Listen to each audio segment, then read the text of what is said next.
عمران خان صاحب سے ملاقات ہوئی. سب سے پہلے یہاں پہ میں کنڈیم کرتا ہوں, مذمت کرتا ہوں جو گرفتاریاں پنجاب کی فیشسٹ حکومت نے پرسوں رات سے شروع کی ہیں, ہمارے ورکرز کی, ہمارے ایکٹیوسٹ کی, جو لاٹھی چارج وکلا کے اوپر, نہتے معصوم وکلا کے اوپر کل انہوں نے کیا. یہ فیشسٹ حکومت کی پولیس نے, مرسنری پولیس, جس کا سینئر موسٹ آفیسر کا نام ہے ڈاکٹر عثمان, جو کہ ٹاؤٹ ہے شریف خاندان کا, اور جو صرف اور صرف ایک مرسنری پولیس فورس کو لیڈ کر رہا ہے جس میں کوئی ڈسپلن نہیں. ہم لوگ اس کی شدید الفاظ میں مذمت کرتے ہیں. ہم مذمت کرتے ہیں. ریحانہ ڈار صاحبہ کو ابھی تھوڑی دیر پہلے اریسٹ کیا گیا. وہ ایک ضعیف العمر خاتون ہے, اور ہم لوگ ڈیمانڈ کرتے ہیں کہ ہمارے سب کے سب لوگوں کو فی الفور رہا کیا جائے, کیونکہ 9 مئی وہ دن تھا جس دن پاکستان تحریک انصاف کے 15 سے 16 ساتھیوں کو, نہتے نوجوان ساتھیوں کو گولیاں مار کے شہید کیا گیا تھا. خواتین و حضرات, میں یہاں پہ وزیر اعظم عمران خان صاحب کی ہدایات جو انہوں نے ڈائریکٹلی میرے ان ساتھیوں کی موجودگی میں مجھے انسٹرکٹ کیا, اور مجھے آج اپنے آبائی گاؤں ہری پور میں ہونا چاہیے تھا. 9 مئی کے حوالے سے ہماری وہاں پہ ریلی تھی, پر مجھے حکم ملا کہ میں یہاں پہ اڈیالے میں آؤں, کیونکہ بحیثیت سیکرٹری جنرل پاکستان تحریک انصاف میرے قائد وزیر اعظم عمران خان صاحب نے انسٹرکشنز مجھے دی ہیں, اور مجھے یہ حکم جاری کیا ہے کہ یہاں پہ میں آپ کو آگاہ کروں.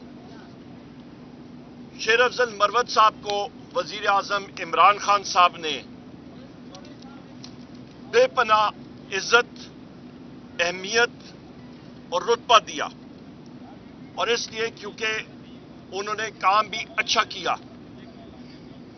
شیر افضل مروت صاحب کو وزیر اعظم عمران خان صاحب نے بارہا بار یہ احکامات دیے کہ انہوں نے پارٹی پالیسی کو وائلیٹ نہیں کرنا, یعنی کہ پارٹی پالیسی کے دائرے کے اندر رہنا ہے اور اس کی خلاف ورزی نہیں کرنی. اور یہ بارہا بار وزیر اعظم عمران خان صاحب نے شیر افضل مروت صاحب کو ہدایات جاری کی. بدقسمتی سے وزیر اعظم عمران خان صاحب نے یہ کہا کہ شیر افضل مروت صاحب نے پاکستان تحریک انصاف اور وزیر اعظم عمران خان صاحب کے مفادات کو, اور جو انٹرسٹ کو, اور جو نہایت ہی عمدہ ہمارے تعلقات ہیں سعودی عربیہ کی حکومت کے ساتھ, اور بالخصوص وزیر اعظم عمران خان صاحب کے جو ذاتی تعلقات ہیں ولی عہد جناب محمد بن سلمان صاحب کے ساتھ, ان کو شیر افضل مروت صاحب نے بے پناہ انہوں نے نقصان پہنچایا اپنی مس لیڈنگ سٹیٹمنٹس دے کے, اور اس سے سعودی عربیہ اور محمد بن سلمان صاحب کے اور وزیر اعظم عمران خان صاحب کے تعلقات پہ اثر جو پڑ رہا تھا, وہ وزیر اعظم صاحب عمران خان صاحب نے اس کا اسٹرکٹلی بہت شدید نوٹس لیا. یہاں پہ یہ بھی میں کہتا چلوں خواتین و حضرات کہ پاکستان میں وزیر اعظم عمران خان صاحب کے دور حکومت میں 2 OIC کانفرنسز ہوئیں, دسمبر 2022 میں اور مارچ 2023 میں, اور یہ کانفرنسز اس لیے ہوئیں کیونکہ وزیر اعظم عمران خان صاحب کے بہترین تعلقات ہیں ہمارے کراؤن پرنس جناب محمد بن سلمان صاحب کے ساتھ, ولی عہد صاحب کے ساتھ, اور سعودی عربیہ کی حکومت کے ساتھ. اور ولی عہد جناب मोहम्मद बिन सलमान साहब ने इन कॉन्फ्रेंसेस में एक कलीदी किरदार अदा किया। ख़वातीन व हज़रात, वज़ीर आज़म इमरान खान साहब ने ये बराह रास्त हुक्म जारी किया है कि शेर अफजल मरवत साहब को कोर कमेटी से और पाकिस्तान तहरीक इंसाफ की पॉलिटिकल कमेटी से फिल फौर अलहदा किया जाए। वज़ीर आज़म इमरान खान साहब ने इसके अलावा ये डायरेक्शन और हुक्म जारी किया है कि पाकिस्तान तहरीक इंसाफ की पॉलिटिकल कमेटी इस चीज का फैसला करे कि शेर अफजल मरवत साहब के खिलाफ क्या डिसिप्लिनरी एक्शन लिया जाए। वज़ीर आज़म इमरान खान साहब ने यह भी डायरेक्शन और अहकामात जारी किए हैं कि शेर अफजल मरवत साहब को फिल फौर एक शो कॉज नोटिस दिया जाए और उनसे उनकी जवाब तलबी इमीडिएटली ली जाए। यहां पे मजीद डिटेल्स मेरे कॉलीग जनाब रऊफ हसन साहब हमारे सेक्रेटरी इंफॉर्मेशन देंगे। और यहां पे मैं ये कहता चलूं ख़वातीन व हज़रात कि तोशा खाना केस में आसिफ जरदारी ने जो 3 गाड़ियां बगैर इजाजत के कानून की खिलाफ वर्जी करते हुए वो ली थी, अभी उसकी वो इस्तिस्ना लेना चाह रहे हैं। मियां नवाज शरीफ ने 2 गाड़ियां ली और इनकी कीमत जो लागू हुई थी वो 6 लाख थी और ये भी गैर कानूनी तौर पे ली गई थी और इसका मैं जिक्र कौमी असेंबली में भी कर चुका हूं, फ्लोर ऑफ द हाउस में। मरियम नवाज साहिबा ने ये गाड़ियां अपनी डिक्लेयर ही नहीं की अपने असासों में। ख़वातीन व हज़रात, मैं अपने मोहतरम सदर मुमलिकत जनाब आरिफ अलवी साहब के हवाले से बात करूंगा कि वज़ीर आज़म इमरान खान साहब ने जनाब सदर आरिफ अलवी साहब को एक निहायत अहम जिम्मेदारी सौंपी है और वो इसको इंशाअल्लाह ताला एक्सिक्यूट करेंगे और मुकम्मल करेंगे। वज़ीर आज़म इमरान खान साहब ने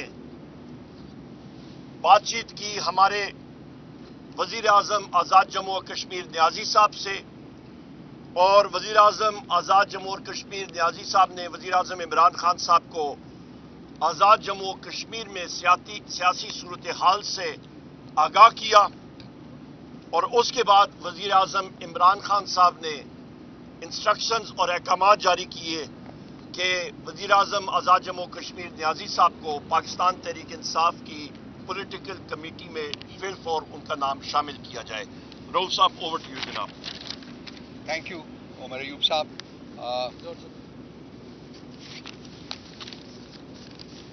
बहुत मेहरबानी उमर साहब, उन तमाम चीज़ों के साथ जो कि सेक्रेटरी जनरल साहब ने आपके सामने बयान की हैं। प्राइम मिनिस्टर इमरान खान साहब की कुछ और भी इंस्ट्रक्शंस हैं। उनमें से एक इंस्ट्रक्शन है कि उन्होंने हमें हुक्म दिया है कि 3 रिट पिटिशंस जो हैं वो सुप्रीम कोर्ट ऑफ पाकिस्तान के सामने उनके साथ जमा कराई जाए। एक रिट पिटिशन उसमें उस सीसीटीवी फुटेज के लॉस की होगी जो कि मिलिट्री इंस्टॉलेशंस के ऊपर 9 मई को जो क्लेम किया जाता है कि अटैक्स हुए थे, तो वो सारी सीसीटीवी फुटेजेस महफूज होनी चाहिए थी। सो इस सिलसिले में हम एक पिटिशन दायर करेंगे कि उन सीसीटीवी फुटेजेस को प्रोड्यूस किया जाए before the court of law. दूसरी रिट पिटिशन उन्होंने हमें हुक्म दिया है कि 16 पीटीआई के वर्कर्स जिनको 9 मई को शहीद किया गया by firing at them at point blank range, उस सिलसिले में जवाब तलबी की जाए उन इंस्टीट्यूशन से जो रिस्पॉन्सिबल हैं इन शहादतों के। तीसरी रिट पिटिशन उन्होंने हमें इस हुक्म दिया है कि जो काकड़ के केयर टेकर प्राइम मिनिस्टर जो थे काकड़ साहब, उन्होंने एक स्टेटमेंट दी है हनीफ अब्बासी के साथ गुफ्तगू करते हुए कि उन्होंने जब उनको कहा कि आप गंदम चोर हैं, तो उन्होंने जवाब में उन्हें कहा कि تم اس قسم کی گفتگو نہ کرو، کیونکہ اگر میں نے فارم 47 کے بارے میں عوام کو بتا دیا تو تم جو ہے کسی کو منہ دکھانے کے قابل نہیں رہو گے. سو ہم پٹیشن موو کرنے جا رہے ہیں کہ ایکس پرائم منسٹر کاکڑ صاحب کو کورٹ کے سامنے لایا جائے اور ان سے اسٹیٹمنٹ لی جائے، اور حقائق جو ہیں جس کا انہوں نے ریفرنس دیا ہے وہ کلیتاً جو ہے وہ اس کو عوام کے سامنے اجاگر کیا جائے. جی. اور یہ جو فارم 47 کا ڈرامہ تھا، اس کے نتیجے میں ہی پاکستان میں ایک پاپٹ اور ایک کرمنل حکومت جو ہے اس کو عوام کے اوپر امپوز کیا جائے. تو اگر یہ اس کے اوپر کورٹ جو ہے یہ اس کو ہیئر کرے گی over a period of time, تو یہ جو اس حکومت کی جو کہ اس ملک کے اوپر امپوز کی گئی ہے by through fraudulent elections and so many other things, اس کا جو ہے اصل حقیقت جو ہے وہ عوام کے سامنے آشکار ہو سکے گی. اس کے علاوہ یہ تو 3 گریڈس ہو گئی جی. اس کے علاوہ عمران خان صاحب نے یہ بھی حکم دیا ہے کہ وہ جی ہاں یہ بھی میں بتا دوں کہ انہوں نے یہ بھی کہا ہے کہ یہ جو تینوں چیزیں ہیں جو کہ یہ فوٹیجز وغیرہ CCTV فوٹیجز وغیرہ جو ہے جو کہ پروڈیوس نہیں کی جا رہی، یہ لنڈن پلان کی امپلیمنٹیشن کا حصہ ہے.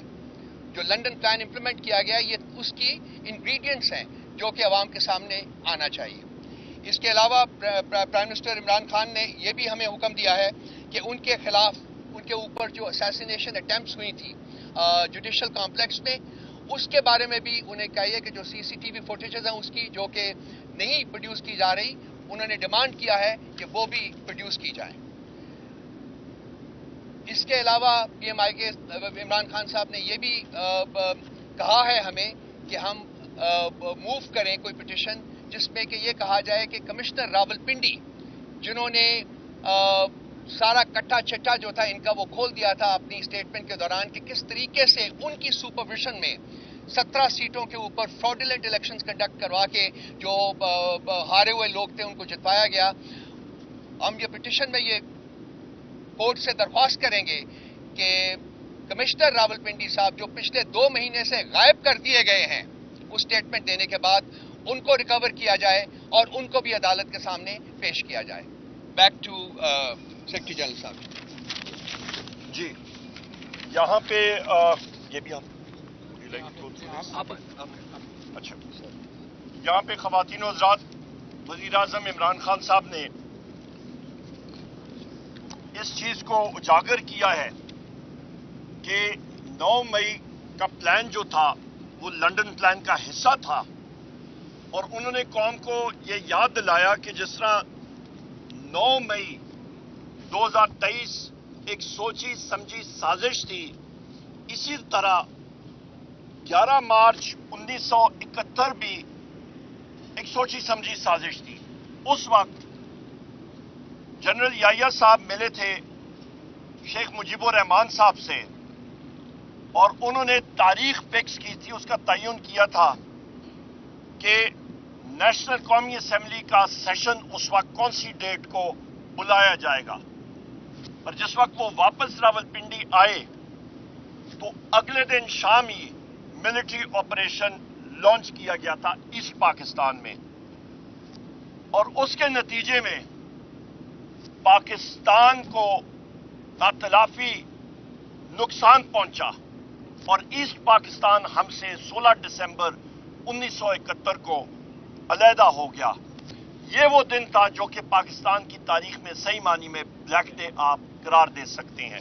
اور اس چیز پہ وزیر اعظم عمران خان صاحب نے یہ زور دیا کہ جنرل یحییٰ صاحب کا جو ان کے ایکشنز تھا یا ان کے فیصلے تھے وہ فرد واحد جنرل یحییٰ صاحب کے اکیلے تھے، نہ کہ انسٹیٹیوشن یا فوج کے یا آرمڈ فورسز کے. میں پھر ریپیٹ کرتا ہوں، عمران خان صاحب نے زور کہا کہ یہ ایکشنز انسٹیٹیوشن یا مسلح افواج کے نہیں تھے، یہ فرد واحد اس وقت جنرل یحییٰ کے تھے. اور اسی طرح لنڈن پلان کے جو اگریمنٹ ہوا ہے وہ بھی فرد واحد کا ہے، اور اس پہ انسٹیٹیوشن یا مسلح افواج کا رول نہیں ہے، یہ ایک آدمی کا ہے. اس کے ساتھ ساتھ خواتین و حضرات، یہاں پہ آپ سے تفصیل سے बात हो गई है और आपका मैं यहाँ पे यही गुजारिश करूंगा कि अभी हमारे सदर मुमलिकत जनाब आरिफ अलवी साहब बात करें डिटेल में और आपको ब्रीफ करें। Thank you. बिस्मिल्लाहिर्रहमानिर्रहीम। मैं सारी कौम को ये बताना चाहता हूँ कि मैंने मोहतरम इमरान खान, प्राइम मिनिस्टर इमरान खान साहब को बिल्कुल सेहतमंद, खुश और खुर्रम इस माना करके एक बड़ा लीडर जो पाकिस्तान की फिक्र कर रहा है, सारी कुर्बानियाँ देने के लिए तैयार है। और ये भी मैं आपको बताऊं कि ये वो लीडर है जो दुनिया में इस वक्त सबसे ज़्यादा पॉपुलर आदमी है। क्यों? इस वजह से मैं आपसे कहना चाहता हूं कि पाकिस्तान के अंदर अगर कोई भी सर्वे हो जाए, इस इलेक्शन से साबित कर दिया कि 70 से 80% तक इमरान खान साहब की पॉपुलैरिटी है। इस वक्त दुनिया में कोई लीडर ऐसा नहीं है, कोई लीडर ऐसा नहीं है जो इतनी बड़ी पॉपुलैरिटी हासिल करता हो। तो इमरान खान साहब ने सारी, मैंने उनसे हिदायत सुनी है। ख़ास तौर पर मैं आपसे ये कहना चाहता हूँ कि उनको इस बात का बड़ा अफसोस था कि ये जो प्रेस कॉन्फ्रेंस की गई, इसके अंदर फ़ौज को बहस की बुनियाद बना दिया गया।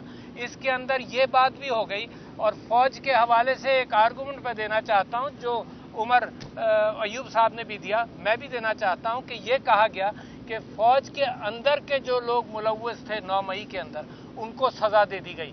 मगर मेरा सवाल ये है कि खुद भी आपने यही कहा कि सारी फ़ौज तो मुलव्वस नहीं थी, सारी फ़ौज को तो सज़ा नहीं दी, मगर पाकिस्तान तहरीक इंसाफ के चंद लोगों के ऊपर आपने इल्ज़ाम लगाया और सारी पार्टी को बंद करने की फिक्र में है, सारी पार्टी के ऊपर इल्ज़ाम लगा दिया।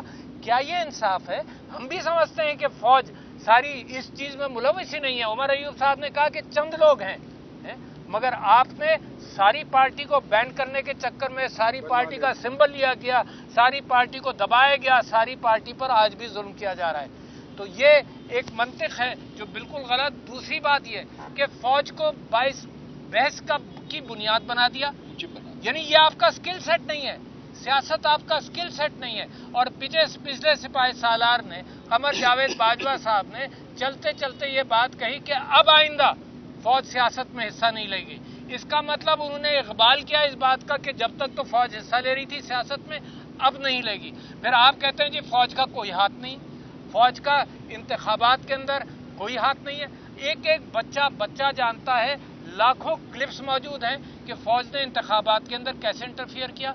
तो सारी फ़ौज की बदनामी की बुनियाद बन रहे हैं। क्या ज़रूरत है प्रेस कॉन्फ्रेंस करने की? आपने फ़ौज को नुकसान पहुंचाया, फ़ौज की ऑर्गेनाइजेशन को नुकसान पहुंचाया, फ़ौज के बिजनेसेस का शोशा छोड़ दिया आपने, वो बाइस से बहस बन गए। और इस वक्त हाल ये है कि क्रिटिसिज्म आपने पूरी फ़ौज पर इन्वाइट किया।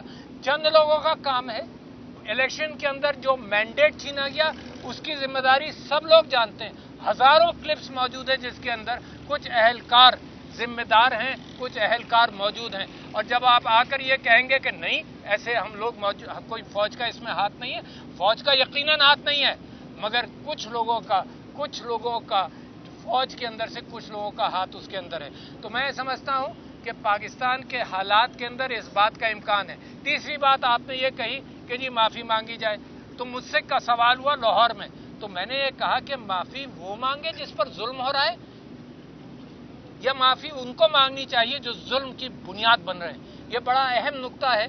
मैं इस जुल्म के बावजूद सारी कौम खड़ी है इमरान खान साहब के साथ, और मैं समझता हूँ इमरान खान साहब जो उम्मीद की किरण है, इस वक्त अक्लमंदी का तकाजा ये है कि ज़मीन को पहचाना जाए। इस वक्त अक्लमंदी का तकाजा ये है कि वो फ़ौज मेरी जिसने बड़ी खिदमात अदा की हैं, जिसके लोग शहीद हुए हैं, उस फ़ौज को बदनाम करना मैं समझता हूँ ये बहुत ही ख़राब एक्ट है। और इस अंदाज से ना आपका स्किल सेट है सियासत, ना सियासत में इंटरफेरेंस होना चाहिए।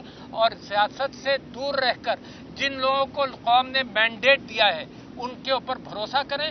ये सोचना और ये कहना कि नहीं 70% पाकिस्तान के लोग और नौजवान गलत हैं और हम चंद लोग सही हैं, ये तो बिल्कुल एक गलत मंतिक है जो तबाही की तरफ ले जाएगी। ये बात भी मैं आपसे उजागर करता चलूं और बताता चलूं कि ये सारी जो स्टेटिस्टिक्स लेकर आए कि जी 7% लोगों ने ये भी वोट नहीं दिया इमरान खान को, ये 3% को, तो ये 1 साल से 18 साल के लोगों को भी इन्वॉल्व कर लिया इन्होंने। होता ये है कि अगर गलत कोई काम किया जाए, इलेजिटिमेट काम किया जाए, तो जो लोग कर रहे होते हैं वो लेजिटिमेट अथॉरिटी ऑर्गेनाइजेशंस को क्रिटिसाइज करते हैं, और नतीजा ये है कि जमहूरियत के ऊपर तनकीद चल रही है। इंस्टीट्यूशन ऑफ जमहूरियत का एक नया इंटरप्रेशन दे रहे हैं कि जी ये 31% लोगों ने वोट दिया। मैं कहता हूं अगर फॉर्म 45 पर देखा जाए तो 50-60% लोगों ने वोट दिया। अगर और 18 साल से नीचे के बच्चों को देखना है तो 80-90% जो हैं वो इमरान खान के साथ होंगे। तो कौन से खाते आप खोल रहे हैं? यानी ऐसे बोलना जो स्किल सेट आपका नहीं है, सियासत आपका काम नहीं है। जब सियासत में बोलेंगे तो नतीजा ये होगा कि लोग पत्थर के घर के अंदर रहकर जब ईंटें फेंकोगे, तो शीशे के घर में रहते हुए जब ईंटें फेंकोगे तो पत्थर वापस आएंगे। तो खुदा के वास्ते मेरी फौज को बचाएं, खुदा के वास्ते ऐसा ना करें कि मेरे इंस्टीट्यूशंस को तबाह करें। ये इंस्टीट्यूशंस हमारे हैं, ये इंस्टीट्यूशंस कौम के हैं, और अगर ये कहा जाए कि जी ये इदारे और ये बिजनेसेस फौज के चल रहे हैं, इसमें किसी से पैसा नहीं लिया गया, तो पाकिस्तान के टैक्स पर, पाकिस्तान के टैक्स एग्जेम्पशंस पर, पाकिस्तान की ज़मीनों पर ये इंस्टीट्यूशन चल रहे हैं। ये इंस्टीट्यूशंस हमारे हैं, इससे हमें बिल्कुल कोई इनकार नहीं। और मैं इस बात से इत्तेफाक करता हूँ कि जो 9 मई के जिम्मेदारान हैं, तहकीकात करो, और तहकीकात के करके सबको करार वाकई सज़ा मिलनी चाहिए, इसमें हमारा इत्तेफाक है। तो मैं आपका शुक्रिया अदा करता हूँ और ये पैगाम, और मैं मीडिया से गुजारिश करता हूँ कि हक़ और इंसाफ के साथ खड़े हो। इंस्टीट्यूशन आप भी बहुत बड़े हैं, जोर ज़बरदस्ती के बावजूद, जैसे मेरे सारे भाई मेरे हीरोज़ हैं जिन्होंने कुर्बानियाँ दी और खड़े रहे, मैं चाहता हूँ कि मीडिया भी इसी तरह से खड़ा रहे। बहुत शुक्रिया। थैंक यू जी, मेहरबानी। उस वक्त भी आपने सालसी की कोशिश की थी, एक दो मुलाकातें भी करवाई थी इमरान खान की। क्या आज जो मुलाकात थी आपकी, क्या कोई पैगाम लेके आए थे? क्या कोई रास्ता आपको नजर आ रहा है कि निकल सकता है? जी, रास्ता बहुत क्लियर है। बात करनी पड़ेगी। जो कौम जिस 80% लोगों के नुमाइंदों से बात करनी पड़ेगी। ये क्यों कोई कहता है कि बात नहीं करेंगे? अच्छा, और अगर कोई ऐसा आदमी होता जिसका विजन छोटा होता, वो कहता नहीं मेरी इंसल्ट है, अगर तुम कहते हो बात नहीं करेंगे तो हम नहीं करेंगे। ये इमरान खान है जो इस इंसल्ट के बावजूद ये कहता है कि अगर कौम को बचाना है तो बातचीत जरूरी है। तो अभी भी बातचीत का रास्ता ही है, कोई जंग का रास्ता नहीं है। और जब आप पुरअमन लोगों को, जब आप जमहूरियत पर भरोसा करने वाले नौजवानों को आप नाउम्मीद करेंगे, तो मुझे खतरा ये है, मुझे डर ये है कि कहीं ये दूसरी तरफ ना निकल जाएं। तो ये पाकिस्तान इमरान खान का क्रेडिट है, उसका एहसान है कि इन सारे प्रोवोकेशंस के बावजूद वो कहता है कि आइन के दायरे में रहकर हमने काम करना है, पुरअमन रहकर काम करना है। तो ये उसका क्रेडिट है, बड़ा लीडर है वो। अलवी साहब, आपने कहा आइन के दायरे में रह के गुफ्तगू करनी है, तो आइन के दायरे में रह के सियासी जमातों से क्यों गुफ्तगू नहीं हो सकती है? जिसमें पार्लियामेंट का हिस्सा है, हमारे सब अपोजिशन लीडर है, तो और दूसरी पार्टी से क्यों गुफ्तगू करना? अच्छा जी, असल में काम ये है, आप लोग पहचानते हैं ताकत किसके पास है। फिलहाल ये सियासी जमातें तो मुलव्वस हैं फॉर्म 47 के अंदर, इनका तो कोई सरोकारी नहीं है हुकूमत के अंदर। ये तो दिमक की ईंटों पर ये मईशत का सच्चा रास्ता कैसे बन सकता है? ये मईशत की उम्मीद लगाई है हम सब ने कि मईशत बेहतर होगी। कि आप तसव्वुर कर सकते हैं कि हर तरफ झूठ हो, हर इंस्टीट्यूशन के पीछे झूठ हो और मईशत की दीवार सच्ची खड़ी हो जाएगी? तो मैं समझता हूँ पाकिस्तान की मईशत के साथ, पाकिस्तान की साख के साथ, मेरी फौज की साख के साथ एक मजाक किया जा रहा है जो पाकिस्तान के लिए बड़ी खतरनाक कैफियत है। इसके साथ एक और छोटा सा पॉइंट ऐड कर दूं जी कि इन 3 जमातों के अलावा हम तमाम पॉलिटिकल पार्टीज के साथ इन टच हैं, उनके साथ हम एंगेज कर रहे हैं। पाकिस्तान पीपल्स पार्टी PMLN और MQMP, क्यों हम उनके साथ एंगेज नहीं कर रहे? क्योंकि वो हमारे मैंडेट जो चोरी किया गया था वो उनकी कशकोल में डाला गया है, ये उसकी बेनिफिशरीज हैं। ये खान साहब का स्टांस है। ये बताइएगा कि एक तरफ 9 मई है, खान साहब जेल में है, आपकी लीडरशिप भी परेशान है। ये बताएं कि आपकी पार्टी के अंदर भी ग्रुपिंग हुई है, जिस तरह शेर अब्दुल मरवत ने आप पे, शिबली फराज पे इल्ज़ामात लगाए कि आप उसकी रुकावट बन गए हैं चेयरमैन पब्लिक अकाउंट्स कमेटी में, और खान साहब से मुलाकातों में भी आप हायल हो गए। तो क्या वजह है, इसकी बुनियाद क्या है? देखिए, सबसे पहले मैं ये बात करूं कि सेक्रेटरी जनरल की पोजीशन पे मैंने कभी खान साहब को नहीं कहा, उनका डायरेक्ट हुक्म आया था। बल्कि मैंने उनको कहा था सर आप रिकंसिडर करें, उन्होंने कहा नहीं तुमने करना है। और ये मेरे ख्याल 26 मई था 2023, number 1। Number 2, leader of the opposition के लिए मैंने कभी नहीं कहा, खान साहब का हुक्म डायरेक्टली आया था। चीफ व्हिप के लिए आमिर डोगर साहब का अनाउंस खान साहब ने किया था। प्राइम मिनिस्टर के कैंडिडेट के लिए खान साहब ने अनाउंस किया था, मेरे फरिश्तों को भी नहीं पता था। जहां तक ये बात हो गई, दूसरी चीज अडयाला जेल में कोई मिलना ना मिलना वो मेरे इख्तियार में नहीं है। मैं तो खुद, आप सारे साथी, आपको मालूम है, मैं 8 दफा आया था और मुझे रिफ्यूज हुआ था, और 2 बार मेरी, आज ये तीसरी मुलाकात मेरी हो रही है वजीर आजम इमरान खान साहब से। तो ये तो बात उधर खत्म होगी। वजीर आजम इमरान खान साहब के पास इंफॉर्मेशन आती है, वो अखबार पढ़ते हैं, वो देखते हैं, परखते हैं। आप याद रखें, उन्होंने ये पार्टी अपने हाथों से बनाई है, उनको अपने एक एक खिलाड़ी के बारे में पता है, मालूम है। तो जो वो एक्शन लेते हैं वो एक्शन लेते हैं बहैसियत फाउंडर चेयरमैन। सो लिहाजा मेरा ख्याल है ये बात गलत हो गई। और आज भी मुझे समन किया गया था, मैंने आपको बताया, मेरा तो हरिपुर में आज रैलीज का प्रोग्राम था, आज मुझे समन किया गया इधर, और ये इंस्ट्रक्शंस सदर साहब के, रऊफ हसन साहब के, डोगर साहब के और पीएम न्याजी साहब के और यहाँ पे सरदार साहब के मौजूदगी में ये सारी इंस्ट्रक्शन जो हैं वो आते सर वजीर आजम साहब ने डायरेक्टली उन्होंने। थैंक यू, शुक्रिया जी, चलिए, थैंक यू, हो गया।